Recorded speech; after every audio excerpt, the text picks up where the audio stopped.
Amasannyalaze n'ebyobugagga eby'omu ttaka by'emu ku bintu ebiyimirizaawo eggwanga nga wano mu Uganda bannansi beenyigidde mu tekinologiya ow'enjawulo okulaba nga bamanyisa bannaabwe omugaso gwabyo.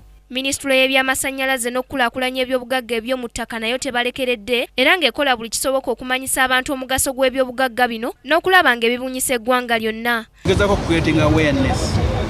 Ekintu kye tulabye nti abantu abasinga ebintu tebabitegeera, babiraba naye tebabitegeera.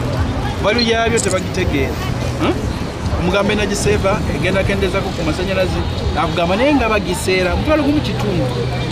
Kamisona w'ekitongole ky'ebyamasannyalaze n'okukulaakulanya ebyobugagga eby'omu ttaka James Banaabeeyisingoma agamba minisitule kati obwange bwolekeza mu kuyigiriza bannayuganda ngeri yakuggya amasannyalaze mu bintu ebibeetoolodde nga teboonoonye butonde bwansi okusobola okubeera eggwanga eryesobola. Energy ladder, osookera ku nku n'ogenda ng'olinnya n'odda ku gaasi then later on n'olinnya n'odda ku masannyalaze.